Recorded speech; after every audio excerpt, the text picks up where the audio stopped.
Symposium में आप आई, आपने अपना विचार भी दिया, तो बताएं किस तरह से ये प्रोग्राम रहा आज का और आपने क्या क्या बोला वहाँ पे। नमस्कार, मैं सिंधु मिश्रा। मेरा बेसिक क्षेत्र तो लिखना पढ़ना नहीं है, वो भी किया है मैंने, लेकिन बेसिक काम मेरा भरतनाट्यम है। मैं भरतनाट्यम सिखाती हूँ। एक ज़माने में भरतनाट्यम नृत्यांगना थी। तो लेकिन टेक्नोलॉजी हर व्यक्ति को, हर क्षेत्र को, वो चाहे पढ़ाई का क्षेत्र हो, पढ़ने लिखने का क्षेत्र हो, चाहे कलाओं का क्षेत्र हो, वो सबको उसने समान रूप से असर तो डाला ही है। अब देखने की ज़रूरत ये थी, जो कि इस सिंपोजियम का बहुत इम्पोर्टेंट पार्ट था, और मुझे लगता है कि सभी लोग इतने जाने माने और इतने विचारवान थे कि उन्होंने, विचारशील थे कि उन्होंने इतने अच्छे तरीके से अपने विचार रखे। और जो क्रक्स, जो इस पूरे मैटर, पूरे सिंपोजियम की बातचीत से जो बात निकल के आती है, वो ये कि टेक्नोलॉजी का इस्तेमाल तो हमें करना चाहिए, लेकिन टेक्नोलॉजी से इस्तेमाल होना नहीं शुरू कर देना चाहिए। लेकिन शायद ऐसा ही लगता है कि कहीं ना कहीं हम लोग इस्तेमाल हो रहे हैं, क्योंकि बहुत अच्छी अच्छी बुक पब्लिश हो जाती है, टेक्नोलॉजी है, वहाँ से कंटेंट बहुत गूगल से आ जाते हैं, बट राइटर की जो इमेजिनेशन है, उसकी रियलिटी अगर देखा जाए तो वो बिल्कुल जो किताब में रहती है और उसकी पर्सनालिटी जो वो लिखने वाला है, उसकी जो क्वालिटी है वो मैच नहीं करती किताब से। तो लिखने वाला अगर कहता है कि मैं राइटर हूँ, लेकिन कहीं ना कहीं उसकी तो क्वालिटी सफ़र करती है, क्योंकि उस लायक नहीं है, लेकिन बिक तो बहुत अच्छी हो जाती है। इसी की इम्पोर्टेंट बात है, ये ही इम्पोर्टेंट बात है कि अगर टेक्नोलॉजी का हम टूल बन जाएंगे तो फिर वो हमें ओवर पावर कर लेगी, लेकिन हमें टेक्नोलॉजी को ही टूल बनाना चाहिए। इसलिए अगर कोई राइटर है और सीरियस राइटर है, सिंसियर राइटर है, तो उसको लिखना तो खुद ही चाहिए, क्योंकि ये उसकी अपनी क्रिएटिविटी है। एआई का कितना प्रभाव है? एआई का मुझे लगता है कि एआई का प्रभाव केवल इतना होना चाहिए, लिमिटेड पर्पस होना चाहिए। और ये मेरा पर्सनल ओपिनियन है, अलग अलग लोगों का अलग ओपिनियन हो सकता है, लेकिन मुझे लगता है कि एआई का जो यूज़ है, इस्तेमाल है, वो बहुत लिमिटेड पर्पस के लिए अगर हम करें तो उससे बहुत फ़ायदा होगा। आपने एक कंसर्न किया था, एक आपने कहा था कि मैं वरीज हूँ कि जिस तरह से ऑनलाइन पढ़ाया जा रहा था पैंडेमिक में, तो उससे आप बहुत कंसर्न थी कि जो क्वालिटी और कुछ जो मेरी चिंता ये है कि हम लोग टेक्नोलॉजी से इतना ज़्यादा अपने चारों तरफ टेक्नोलॉजी को इतना हमने रख लिया है कि हमारे सारे इंटरैक्शंस अगर केवल टेक्नोलॉजी से होने लगे तो हमारे सोशल इंटरैक्शंस जो हैं वो बुरी तरह सफ़र करेंगे। और सोशल इंटरैक्शंस, मुझे लगता है कि एक हेल्दी माइंड और बॉडी रखने के लिए बेहद ज़रूरी है कि लोग बाहर जाएं, कुछ आउटसाइड फिज़िकल एक्टिविटीज़ होनी चाहिए। आप एआई जनरेटेड एक जंगल को विज़िट कर सकते हैं, लेकिन क्या वो एक ही बात होगी? जब आप एक्चुअली एक जंगल सफारी में जाएंगे तो वो जो आपको एनर्जाइज करेगा, क्या उसी तरह का एनर्जाइजेशन एआई आपको जनरेट करके दे सकती है? I don't think. रियली आपने बहुत सारी चीज़ों पे जो रोशनी डाली, इस पे बहुत पॉइंट थी जिसको कंसीडर किया भी जा सकता है, और जिससे कुछ पॉइंट ऐसे थे जिससे प्रिकॉशन भी लिया जा सकता है। प्रिकॉशन लेना ही लेकिन चाहिए। एक और थे वहाँ पे जिन्होंने ये बताया कि हमें टेक्नोलॉजी से डरना नहीं चाहिए और उसे अडॉप्ट करनी चाहिए। जैसे उन्होंने लिपि की बात बोली, तो उन्होंने बोला कि शायद ये भी एक टेक्नोलॉजी थी, ये तो बात और सही एक है। वजह है कि आज लिपि के दौर पे, लिपि की वजह से आज हम बुक की बातें करते हैं। मुझे लगता है कि तेजिंदर साहब आपकी भी दरकार है।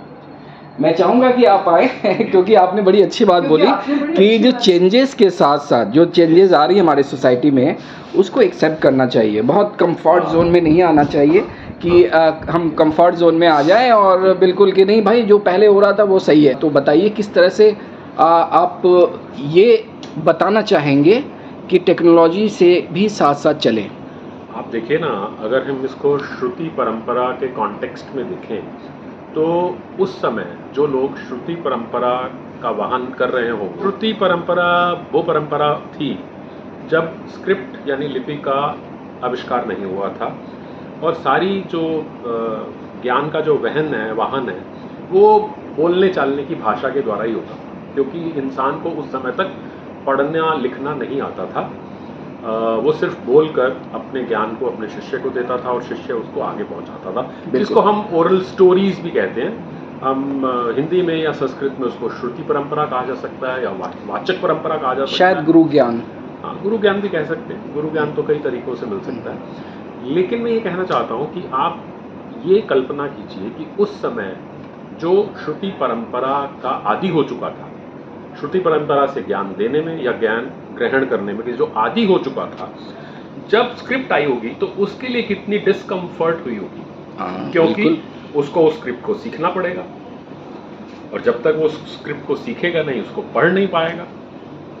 और उसके साथ साथ उसको ये भी आदत डालनी पड़ी होगी कि वो वुड ब्लॉक टेक्नोलॉजी से जो पत्थरों पर लिखा जा रहा है, गुफाओं में जो उकेरा जा रहा है या ताड़ पत्रों पर जो लिखा जा रहा है, उसको माध्यम बनाए पढ़ने का, लिखने का।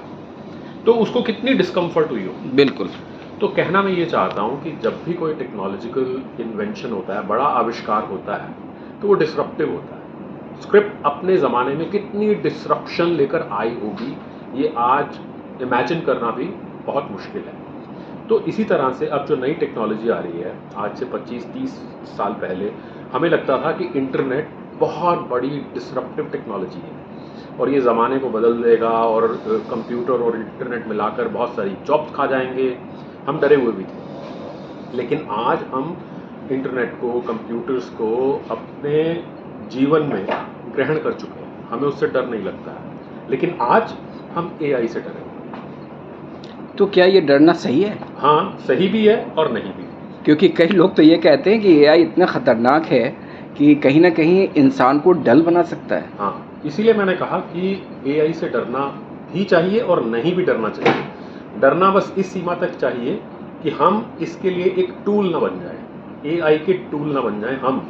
क्योंकि मैं ह्यूमन एक्सेप्शनलिज्म में विश्वास रखता हूँ। ह्यूमन एक्सेप्शनलिज्म का मतलब ये है कि इस सृष्टि में जो मिलियंस ऑफ ईयर्स से हमारा इवोल्यूशन हुआ है, उसके द्वारा हमारे में ऐसी फैकल्टीज़ आई हैं, ऐसी विशेषताएं, ऐसी स्ट्रेंथ्स आई हैं, पढ़ने की, सुनने की, लिखने की, सूंघने की, स्वाद की, छूने की, जो हमारी इंद्रियां हैं, 5 इंद्रियां हैं। और उसके बाद फिर छठी इंद्री भी है हमारी, कि हम सारी पांचों इंद्रियों को मिलाकर अपनी इंस्टिंक्ट, इंट्यूशन पर हम यकीन रखते हैं, जो कि आपने बिल्कुल ठीक कहा, जो कि हमारी लगभग छठी इंद्री है।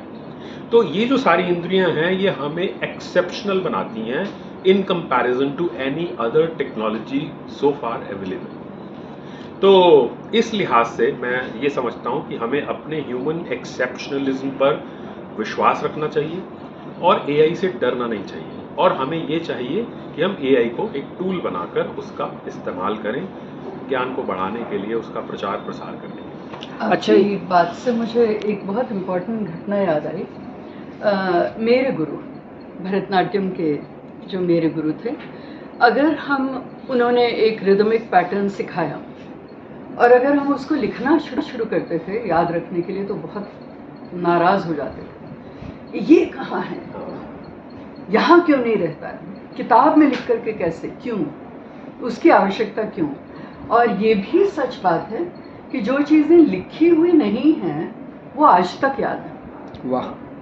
और जो लिख ली गई वो तो लिख ली गई, तो वो अवेलेबल है। ये भी शायद पढ़ाने का या गुरु की जो क्वालिटी हुआ करती थी कि कहीं ना कहीं वो बताते थे कुछ चीज़ें आप अंदर पिरो लें, क्योंकि बहुत श्रुति परंपरा हाँ। मुझे तो लगता है कि असर करती है। और अगेन टेक्नोलॉजी के बाद शायद पहले इस तरीके के सेमिनार्स और सिम्पोजियम्स उन 100, 150, 400 लोगों तक ही रह जाते होंगे, अब वो हज़ारों लोगों तक पहुंच रहे हैं। ये आपका भी कमाल है, आप जो कर रहे हैं। बहुत लोग देख रहे थे और शायद ये बहुत अच्छी टॉपिक थी और उतने ही अच्छा आप लोग वक्ता मौजूद थे। इस चार चांद लगा दिया आपने, जितने तरीके से एंशिएंट से लेके मॉडर्न टेक्नोलॉजी तक जो आपने रोशनी डाली, वो भी अपने आप में बिल्कुल अजूबा थी। और आप लोगों ने इतनी अच्छी अच्छी बातें बोली, तो मैं समझता हूँ कि ये समाज में बहुत ज़रूरी है समझने के लिए। तो बहुत बहुत शुक्रिया, आपने समय दिया आपका, और आपका भी बहुत बहुत शुक्रिया। उम्मीद करते हैं फिर आप लोग इसी तरह साहित्य अकेडमी आपको बुलाए और फिर एक नए टॉपिक के साथ आप रोशनी डालें।